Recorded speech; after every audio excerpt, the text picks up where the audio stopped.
Amada Iglesia, preciosos hermanos, reciban de parte de nuestro ministerio Reinando en Plenitud un saludo fraterno en el todopoderoso nombre de nuestro Señor Jesucristo. Hoy vamos a responder una pregunta aparentemente sencilla que nos va a servir para entender y contestar ¿quién es el ladrón de Juan, capítulo 10, versículo 10?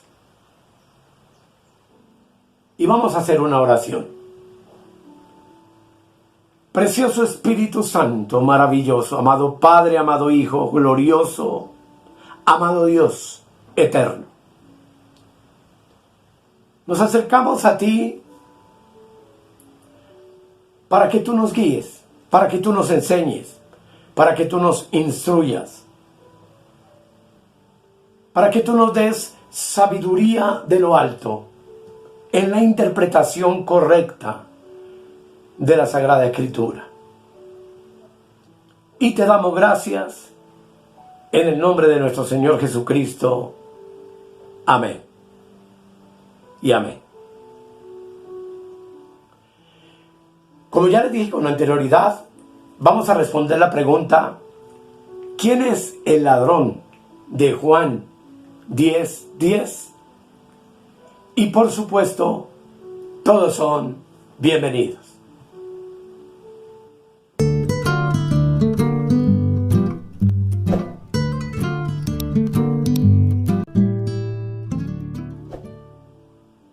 Como ya les dije, amados, vamos a responder esta pregunta.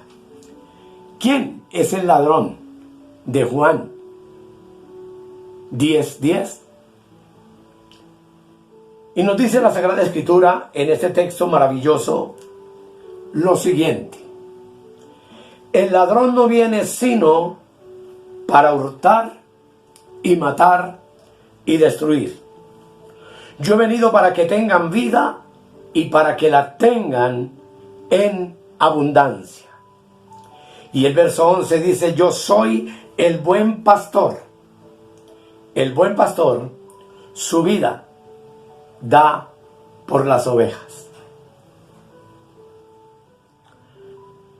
Es interesante que observemos, amados, que el Señor Jesucristo en este pasaje por 4 veces hace mención de la palabra ladrón o su equivalente, ladrones o extraño. En el verso 1 dice: de cierto os digo, el que no entra por la puerta en el redil de las ovejas, sino que sube por otra parte, ese es ladrón y salteador. Dice también el versículo 5: mas al extraño no seguirán, sino huirán de él, porque no conocen la voz de los extraños. En el versículo 8 dice: todos los que antes de mí vinieron, ladrones son y salteadores, pero no los oyeron las ovejas. Y en el verso 10 finalmente dice: el ladrón no viene sino para hurtar y matar y destruir. Yo he venido para que tengan vida y para que la tengan en abundancia.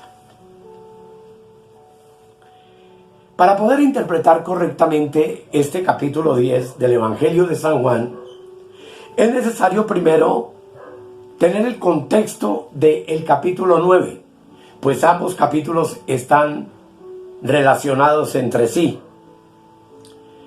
El capítulo 9 nos ayuda a entender la alegoría que nosotros encontramos en este capítulo 10, y la pregunta lógica sería: ¿qué pasó entonces en el capítulo 9?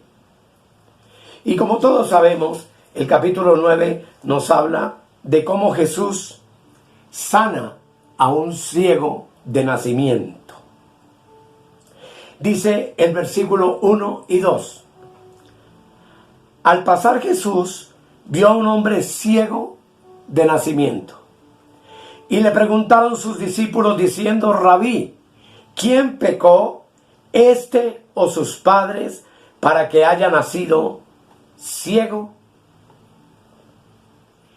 Aquí es importante entonces entender que los discípulos, como lamentablemente muchos cristianos hoy, tienen la creencia de que cualquier enfermedad o sufrimiento en la vida de un hermano, de un pastor, de alguien que forma parte del cuerpo de Cristo, como ellos pensaban también que la enfermedad en la vida de un judío provenía del pecado, ya sea el de sus padres o el del mismo hombre o mujer afectado por esta dolencia. Todo esto lo hicieron basados en la ley de Moisés, en el capítulo 20 de Éxodo, el versículo 5, que dice: no te inclinarás a ellas ni las honrarás, porque yo soy Jehová tu Dios, fuerte, celoso, que visito la maldad de los padres sobre los hijos, hasta la tercera y cuarta generación de los que me aborrecen. Sin embargo, es importante anotar la respuesta que el Señor le da a los discípulos en el versículo 3 del capítulo 9 de Juan. Dice: respondió Jesús: no es que pecó ni sus padres, sino para que las obras de Dios se manifiesten en él. Qué interesante respuesta. Notemos que cuando el Señor lo sanó, en el versículo 39, Jesús hace una afirmación extraordinaria. Dijo Jesús: para juicio he venido yo a este mundo, para que los que no ven, vean, y los que ven, sean cegados. De inmediato los fariseos se sintieron aludidos y responden, quizá altivamente y enojados. Verso 40. Entonces algunos de los fariseos que estaban con él, al oír esto, le dijeron: ¿acaso nosotros somos también ciegos? Y el verso 41 dice: Jesús le respondió: si fuerais ciegos, no tendríais pecado. Mas ahora, porque decís vemos, vuestro pecado permanece. Sin lugar a dudas, mis amados hermanos, los fariseos eran los asalariados a los que Cristo hace referencia en la parábola del redil. No tenían interés alguno por las personas ni por el sufrimiento de la gente de la casa de Israel. Y eso queda ampliamente demostrado si tú terminas de leer el capítulo 9 con la actitud que ellos tomaron acerca de la persona del ciego y de su sanidad. Usted notará allí que finalmente el ciego es expulsado de delante de su presencia, pero al salir, la Escritura nos muestra que Cristo lo acogió en su aprisco. Así entonces, amados, cuando nosotros leemos Juan 10 del 1 al 6, estamos leyendo una alegoría que sin duda alguna los discípulos no pudieron entender en ese momento. Con esta alegoría Jesús estaba sentando la base de aplicarse a sí mismo como el centro de ella, como la figura principal de esta parábola. El redil claramente era el judaísmo como la religión de la ley, que no pudo hacer absolutamente nada para ayudar al hombre ciego de nacimiento. Sin embargo, allí rompió la luz de Cristo y vino y le impartió luz y le dio vista al ciego. Eso quiere decir que bajo ese redil o bajo el judaísmo, todo el pueblo de Israel estuvo guardado allí, encerrado allí, hasta la primera venida de Cristo, con sus ojos y su entendimiento completamente entenebrecido por la ley, como vimos en el tema inmediatamente anterior. Ese redil era un encierro, como vemos en la imagen de apoyo que coloco en este momento en la pantalla para que tú la veas. En ese redil se recogían las ovejas durante la noche. Generalmente estaba contigua a la casa del amo, es decir, del pastor. Y ese redil, como ustedes ven en la imagen, solo tenía una puerta. Así que cualquiera que se acercara a ese redil con intenciones de robo, tenía que o pasar por la puerta o escalar el muro del redil para robarse las ovejas. Así entonces, amados, los ladrones y los salteadores eran los fariseos, que entraron en el redil, se adueñaron de él y con su fanatismo religioso y su rigurosidad para guardar, entre comillas, la ley de Moisés, carecían por completo de amor, de misericordia, de bondad. Y no solo habían despreciado al ciego que había sido sanado y que era ciego de nacimiento, sino que también despreciaban profundamente a su sanador, a Cristo Jesús, nuestro Señor, quien obviamente, tú y yo sabemos, es la figura de la puerta del redil. Y eso tenemos que tenerlo muy claro, amados. Cristo es la puerta. Y antes de que Él viniera, muchos habían entrado por esa puerta y estuvieron bajo la custodia de la ley de Moisés. Allí en ese redil, hablando espiritualmente, entraron Moisés, David, Isaías, Ezequiel, Malaquías, todos los profetas menores. Todo esto antes de que Cristo hubiese venido. Pero una vez que Cristo vino, y Él es la puerta del redil, antes de la cruz, también habían entrado en ese redil Pedro, Juan, Santiago, Pablo, que vivieron bajo la ley, pero que ahora que había venido Cristo, ellos podían salir de ese redil, pues para eso había venido Cristo, para poner fin al antiguo pacto de la ley y para introducir el nuevo maravilloso pacto que hoy tú y yo vivimos, que es el pacto de la gracia. Cristo fue la puerta del redil de la ley para que los elegidos de Dios del Antiguo Testamento pudieran entrar. Pero también después de la cruz, hoy Él es la puerta para que los elegidos de Dios del Nuevo Testamento puedan salir de ese redil de ley, de religiosidad, y disfrutar bajo la gracia a Cristo, como el pasto fresco de las verdes colinas de la libertad, como el buen pastor, que como dice el mismo Señor, su vida dio por ti y por mí, en este caso, por las ovejas.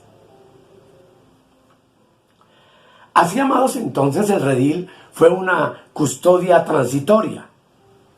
Pero los judíos no entendían esa revelación y prefirieron quedarse allí, encerrados bajo la ley de Moisés, tal y como hoy, ya previos al final de todas las cosas, al arrebatamiento glorioso de la iglesia, los judíos siguen endurecidos, como dice Romanos, en parte, pero la mayoría de ellos siguen esclavizados de la ley de Moisés.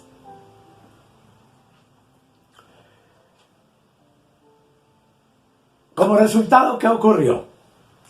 Que se desviaron de Cristo y ellos allí no pudieron disfrutarlo como su alimento verdadero, como su alimento espiritual, como el pan que descendió del cielo para alimentar las almas de todos los pecadores, no solo antes de la cruz, sino después de la cruz.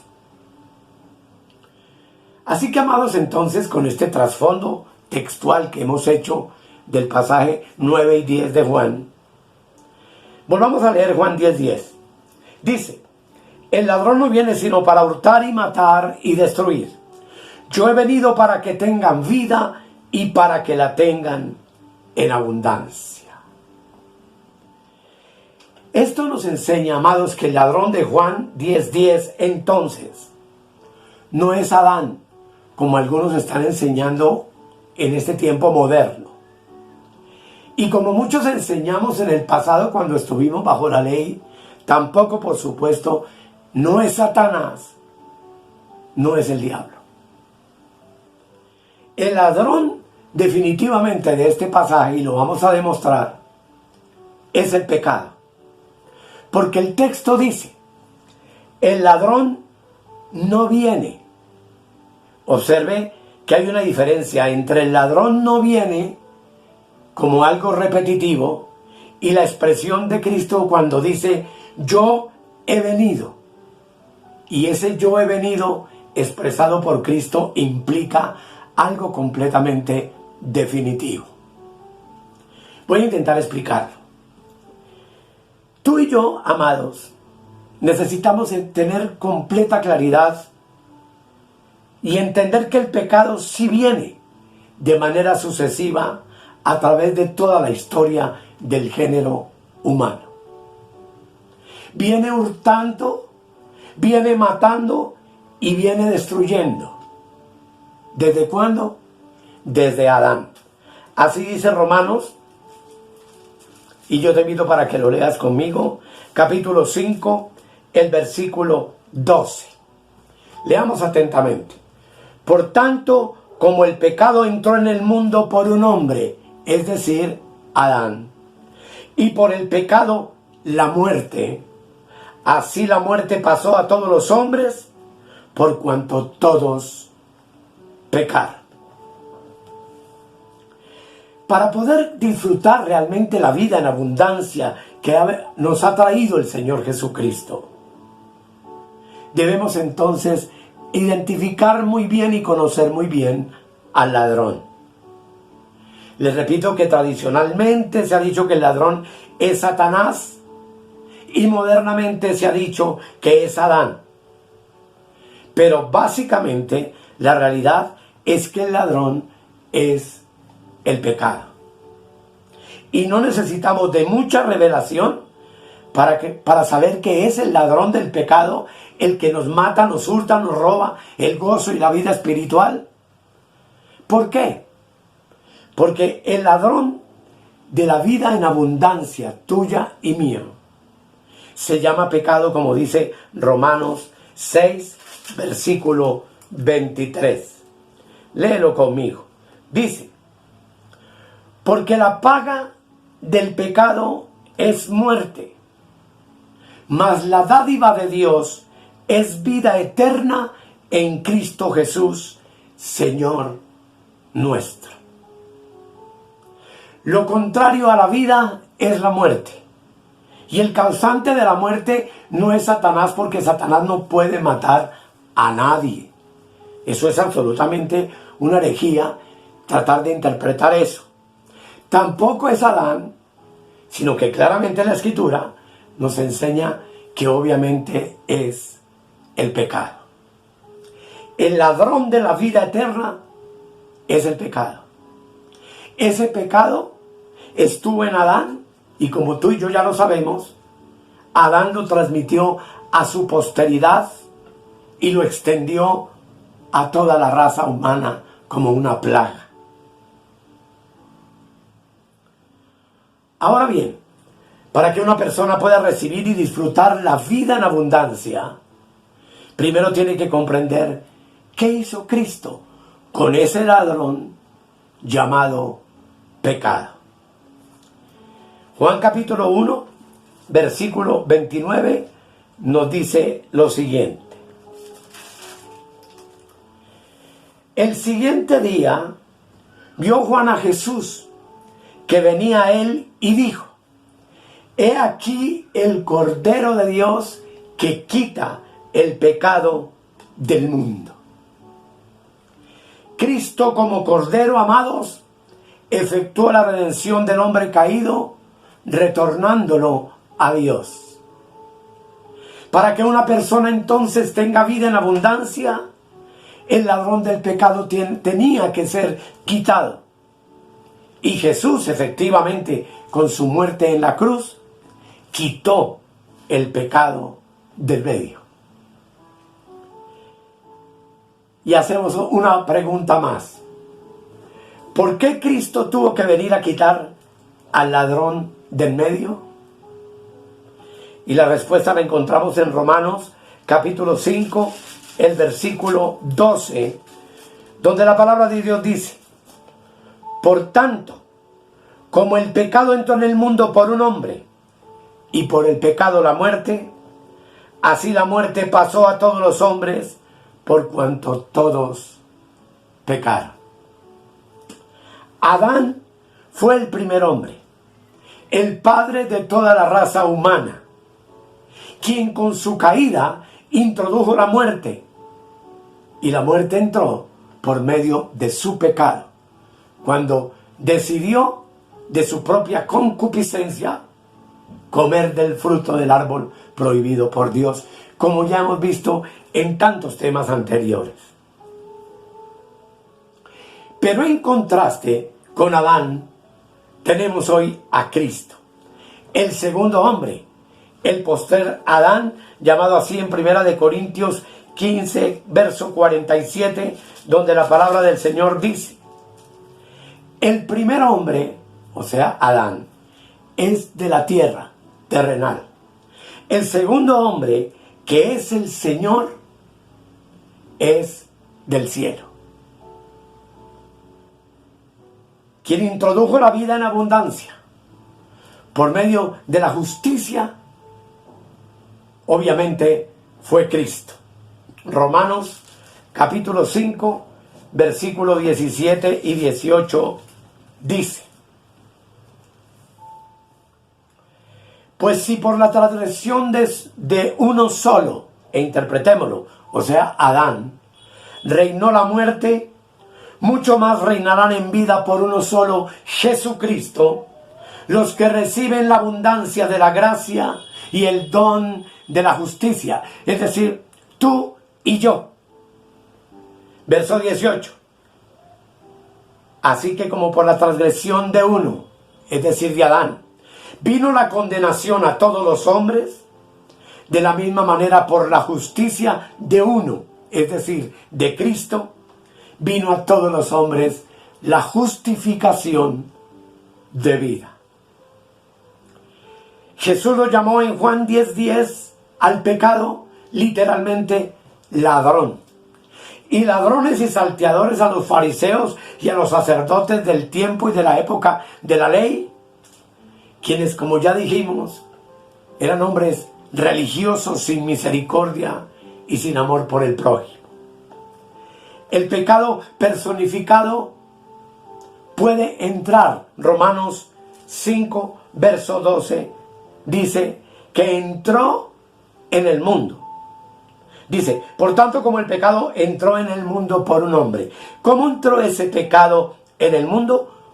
Como un ladrón, como un salteador. Y como un ladrón y un salteador, el pecado reina, puede reinar. Pero el 5:21 dice, para que como el pecado reinó para muerte, así también la gracia reine por la justicia para vida eterna mediante Jesucristo, Señor nuestro. Esto es algo extraordinario, hermanos. Romanos 5:21 dice que el pecado se puede enseñorear de las personas. Por favor, léelo. Romanos 6:14 dice que el pecado puede engañar a las personas y matarlas. Romanos 7:11 dice que puede morar en ellas y hacer que actúen aún en contra de su propia voluntad. Romanos 7, que lo voy a leer, versículo 17 al 20 dice: de manera que ya no soy yo quien hace aquello, sino el pecado que mora en mí. Y yo sé que en mí, esto es, en mi carne, no mora el bien, porque el querer el bien está en mí, pero no el hacerlo. Porque no hago el bien que quiero, sino el mal que no quiero, eso hago. Amados, el pecado sigue vivo y activo hoy. Romanos 7, versículo 9 dice el apóstol Pablo: y yo sin la ley vivía en un tiempo. No la conocía todavía. Pero cuando el mandamiento llegó, el pecado revivió y yo morí. El pecado, amados, es un ladrón que viene. Miren que viene significa que es constante su aparición en la vida de todos los hombres. Y viene para hurtar y matar y destruir. Y observe que esas tres palabras, que las coloco ahí en la pantalla: hurtar, matar y destruir, están unidas por la conjunción y que una frase se une con la otra. Dice hurtar y matar y destruir, indicándonos claramente que el efecto del pecado ladrón es impresionante. Cuando él viene, entonces, no viene solo, se une al robo, se une a la muerte y se une a la destrucción. El pecado, amados, es la personificación de Satanás. Satanás, como la serpiente antigua, inyectó en Adán y Eva un medio para que ellos cayeran. Y ellos, al caer, recibieron entonces una naturaleza maligna, diabólica y pecaminosa, la cual mora, la cual actúa, la cual opera, por supuesto, en los hijos de desobediencia, como dice Efesios capítulo 2, versículo 1 al 3, que yo te invito para que lo leamos. Efesios 2, 1 al 3. Dice: y Él os dio vida a vosotros cuando estabais muertos, porque estábamos muertos por el pecado. Dice: en vuestros delitos y pecados, en los cuales anduvisteis en otro tiempo, siguiendo la corriente de este mundo, conforme al príncipe de la potestad del aire, el espíritu que ahora opera en los hijos de desobediencia, entre los cuales también todos nosotros vivimos en otro tiempo en los deseos de nuestra carne, haciendo la voluntad de la carne y de los pensamientos, y éramos por naturaleza hijos de ira, lo mismo que los demás. Esta naturaleza personificada y pecaminosa que mora en nosotros es la raíz de todas nuestras acciones exteriores pecaminosas. Este ladrón, amado, llamado pecado, es uno que ha venido hurtando, matando, destruyendo al mundo entero desde el comienzo, desde la caída de Adán. Destruyendo al mundo. Quien en realidad representa a toda la humanidad caída. ¿Qué produce el pecado? Produce la muerte. La muerte, entonces, amados, fue puesta en el espíritu del hombre con la caída de Adán, bajo una condición de muerte espiritual. Y finalmente, esa muerte espiritual todavía produce en nosotros la muerte física del cuerpo. La muerte y el pecado, amados, no pueden separarse, porque donde está el uno, allí está el otro. La muerte no solamente es un sufrimiento que está por venir, sino que todos los días el hombre participa de él. Romanos 8:3 dice la palabra del Señor: porque lo que era imposible para la ley, que fue la que nos dio a conocer y a entender el pecado, dice: por cuanto era débil por la carne, por este cuerpo humano que heredamos de Adán, Dios, enviando a su Hijo en semejanza de carne de pecado, y a causa del pecado, condenó al pecado en la carne. Y aquí vale la pena finalmente contestar otra pregunta. ¿Qué es la ley del pecado? Es la ley, la naturaleza y el poder de cometer pecados. El pecado surge espontáneamente en el hombre y hace que el hombre se convierta en su esclavo. En Juan 8:34 Jesús les respondió: de cierto os digo, que todo aquel que hace pecado, esclavo es del pecado. El hombre por sí solo es impotente. El pecado controla y manipula al hombre. Y es así como el hombre muchas veces hace muchas cosas aún en contra de su querer, de su deseo, de su voluntad. Y cuando se da cuenta de lo que hizo, se da cuenta que es demasiado tarde. ¿Qué es entonces la ley de la muerte? Es el poder natural que hace que el hombre se debilite, languidezca, envejezca y finalmente muera, físicamente hablando. La ley de la muerte mora en el hombre y hace que cada parte de su ser se vaya consumiendo, se vaya desgastando y finalmente entre en el proceso de la muerte. La muerte inutiliza al hombre, lo insensibiliza, hace que el hombre sea inútil. El hombre caído, aunque quiera hacer el bien, está muerto espiritualmente y hace que se convierta en un ser insensible a pesar de los pecados que comete. Nada bueno, amados, mora en la carne del hombre, ni en la tuya ni en la mía. Romanos capítulo 7, versículos 17 y 18 dice, y vale la pena releerlo, de manera que ya no soy yo quien hace aquello, sino el pecado que mora en mí. ¿En dónde? En nuestra carne. Y yo sé que en mí, dice el apóstol, esto es, en mi carne no mora el bien, porque el querer el bien está en mí, pero no el hacerlo.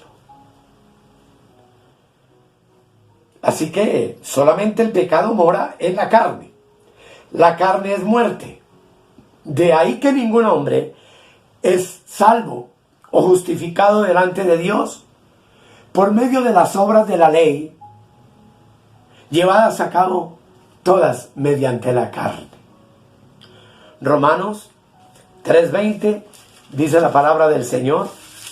3:20 dice lo siguiente: ya que por las obras de la ley ningún ser humano será justificado delante de él, porque por medio de la ley es el conocimiento del pecado.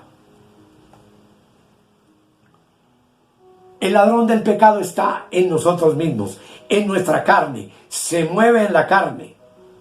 Y su propósito y lo que quiere ese pecado es destruirte, quiere matarte, quiere engañarte. Con cualquier tipo de artimaña, quiere robarte, quiere hundirte en la depresión, en el vicio. Quiere hacer de ti una persona amargada, mentirosa, rencorosa. Quiere crear en ti toda clase de complejos, de que vivas tu vida lleno de temor. Busca la manera de meterte en problemas, en chismes, en engaños, en malicias, en dudas. Quiere que te dejes llevar por la ira, por el orgullo, por la desobediencia, por la rebeldía. Quiere crear enemistades y ruptura de compañerismo y amor entre los hermanos de la iglesia y entre el núcleo familiar que compone nuestra preciosa familia. Quiere de cualquier manera disminuirte, desanimarte, marginarte, en fin, de cualquier manera quiere destruirte. ¿Quién nos roba? ¿Quién nos mata? ¿Quién nos destruye? ¿Acaso no es el pecado que mora en nosotros mismos? Finalmente hay una pregunta que tenemos que responder. ¿Qué es lo que tienes que hacer con ese ladrón? Y Romanos capítulo 6, el versículo 12 nos ofrece la respuesta. Dice: no reine pues el pecado en vuestro cuerpo mortal, de modo que lo obedezcáis en sus concupiscencias. Este cuerpo está lleno de malos deseos, de concupiscencias. ¿Y qué tengo yo que hacer? No permitirle que reine. Yo tengo que reinar sobre mi cuerpo y sobre mi alma, que constituyen mi carne. Y el versículo 13 dice: ni tampoco presentéis vuestros miembros al pecado como instrumentos de iniquidad. Nuestros miembros aquí son nuestros ojos, nuestros oídos, nuestra lengua, nuestras manos, nuestros órganos sexuales, lo que forma parte de este cuerpo, que es lo que generalmente, y tú lo sabes, yo lo sé, nos quiere inducir a pecar contra Dios. Sino presentaos vosotros mismos a Dios como vivos de entre los muertos. Pues nosotros ya por muchos temas hemos visto que nuestra carne tiene que estar crucificada. Y al estar crucificada, muere juntamente con Cristo. Y vuestros miembros, dice, a Dios como instrumentos de justicia. Porque el pecado no se enseñoreará de vosotros, pues no estáis bajo la ley, sino bajo la gracia. ¿Qué es entonces lo que no deja que ese ladrón del pecado se enseñoree constantemente de ti y de mí? Es amor, amados, es la gracia. Porque Cristo vino a darnos por medio del Evangelio de la gracia vida y vida en abundancia. Así que el que está bajo el poder de esta gracia maravillosa, revestido de Cristo, como ya hemos visto en otros temas, consciente de que en su espíritu habita la triunidad perfecta de manera plena y completa en Cristo, y estamos bajo la gracia, entonces estamos en la posición correcta de rechazar por completo el pecado. El pecado ya no tiene ningún derecho para exigirnos nada. Pero nosotros sí tenemos el derecho de rechazar el pecado y el poder para no permitir que reine en nuestras vidas. Pero para eso tú y yo debemos de estar constantemente cooperando con el Espíritu de Dios. Así, amados, entonces, con este conocimiento sabemos que el ladrón de Juan 10:10 es el pecado, y que ese pecado está en nuestra carne, y que nuestra responsabilidad es no dejarlo reinar y tomar por completo desde nuestro espíritu el control de nuestras vidas. ¿Por qué tú sí puedes reinar sobre el pecado? Porque Cristo vino una sola vez para darnos vida, y no cualquier clase de vida, sino vida en abundancia. La vida, o el zoe, como ves en la parte inferior, en griego, de Dios, hoy está dentro de ti y está dentro de mí para darnos la fuerza suficiente para reinar sobre el pecado. Camina, amado, en la vida abundante que solamente está en Cristo Jesús. El ladrón de Juan 10:10 no es Adán, no es Satanás, sino el pecado, que por ahí anda, hurtando, robando, matando y destruyendo. Este es el ladrón común de toda la raza humana, que pasó a todos.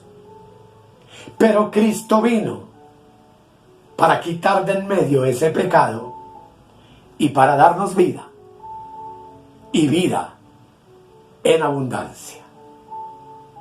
Que el Señor nos ayude y nos permita entender esta realidad maravillosa para que vivamos el resto de nuestros días, no esclavos del pecado, sino como reyes y sacerdotes, que es lo que Dios ha hecho de nosotros, reinando en vida, paz, gozo y libertad sobre el pecado y sobre todas las circunstancias que se presenten a diario en nuestras vidas.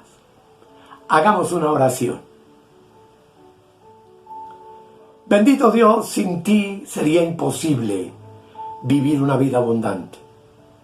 Separado de ti, como dice la Escritura, nada podemos hacer. La única manera de que haya fruto en nuestra vida es adheridos a ti, asidos de ti, día y noche, permaneciendo vigilantes, expectantes, cuidándonos del ladrón, que cuando menos lo pensamos aparece para tratar de robarnos el gozo, la paz, la alegría, la bendición familiar, la bendición en la iglesia, la bendición en nuestro trabajo. Pero que gracias a ti y a tu palabra poderosa hoy podemos entender que es un enemigo vencido. Y que nosotros somos llamados también por ti en esta hora a reinar plenamente sobre él. En el todopoderoso nombre de nuestro Señor Jesucristo. Amén y amén. Mis amados, muchas gracias por su atención. Los espero en la próxima ocasión. Y si estos videos son de bendición para tu vida, por favor compártelos. Cuando tú compartes estos videos con otros, YouTube se da cuenta de que estamos haciendo una buena obra y entonces se encarga también de publicitarlos. Dale like a cada video. Y quiero agradecer a todos los hermanos que escriben comentarios en la cajita de comentarios de YouTube, dándonos su beneplácito, diciendo que han sido poderosamente edificados por este ministerio. Que el Señor les continúe bendiciendo.